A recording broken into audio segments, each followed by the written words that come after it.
They have lied to us, they have deceived us, and we have the documented evidence.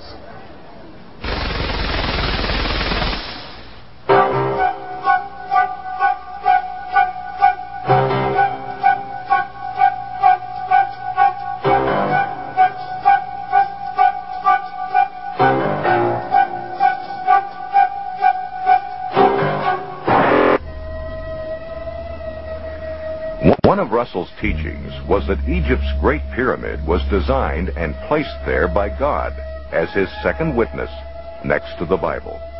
It would be an instrument to reveal his great plan of the ages for mankind. Its measurements indicate the length of the year, the weight of the earth, the distance to the sun, etc. Russell believed his dates and chronology were confirmed by the measurements of the interior passageways of the Great Pyramid. According to Russell, the passageways verified 1914 as the year the world would end. Finally, 1914 came and went. Russell and his followers were not raptured from the earth, and the end had not come. John Knight, who was 15 years old at the time, remembers what came next. Well, when 1914 came, of course, we had to change our views, just like we had to change the views later. The date was pushed forward to 1915, then 1918. Certainly Armageddon was just around the corner. But in 1916, Charles Taze Russell died, sick, weary, and disappointed. A massive stone pyramid stands today at his gravesite as an embarrassing reminder of his false prophecies. Through hard-fisted, inside political manipulation, Joseph Franklin Rutherford, a Missouri lawyer who had given himself the title of judge, became the second president of the Watchtower Bible and Tract Society in 1917. In 1918, Judge Rutherford's lecture, entitled "Millions Now Living Will Never Die," was the beginning of a worldwide recruiting effort called the Millions Campaign. Not too surprisingly, it proclaimed the coming destruction of the existing world. It would happen soon, in 1925.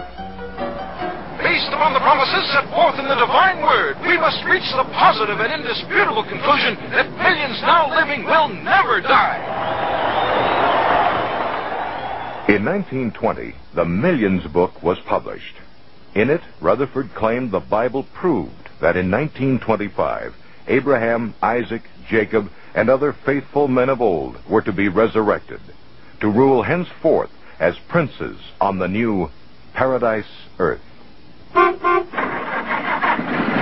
Fully convinced that Rutherford's prophecy was true, many witnesses sold their homes and businesses and took to the road.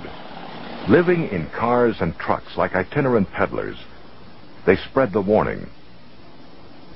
As 1925 drew closer, some farmers even refused to plant crops because they believed the end was at hand.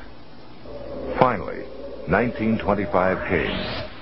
And, as in 1914, nothing happened. Once again, the Watchtower Society's prophecy had proven false. As Russell had done, Rutherford doggedly held to the story that the end was just around the corner. In 1929, the judge had this palatial mansion constructed. It was deeded to Abraham, Isaac, and Jacob, so they and other ancient worthies would have a place to live when they were resurrected. Located in an exclusive district of San Diego, it was given the name Beth Sarim, Hebrew for House of the Princes.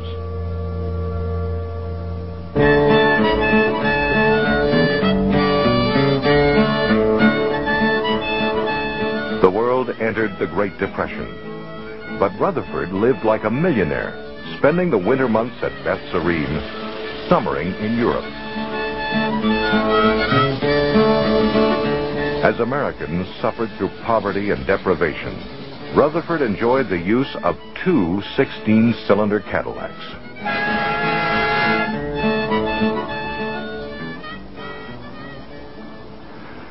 Under Rutherford, the Watchtower Bible and Tract Society became a well-oiled corporation.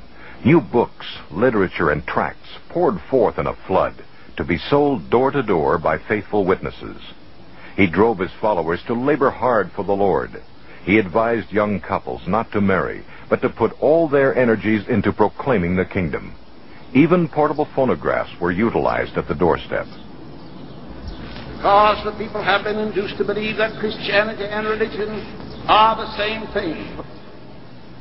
Around the world, zealous witnesses paraded in front of churches on Sunday mornings, bearing placards with the slogan, "Religion is a snare and a racket."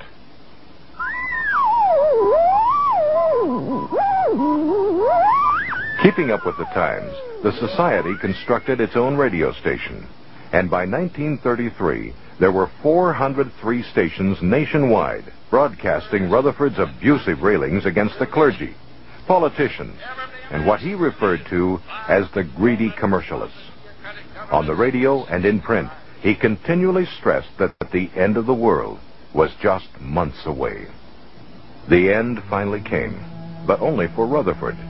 In 1942, he died at Beth Serene, the house he had built as a luxurious testimony to God's name. In retrospect, perhaps the only testimony this lovely mansion ever gave was to the cash value of false prophecy.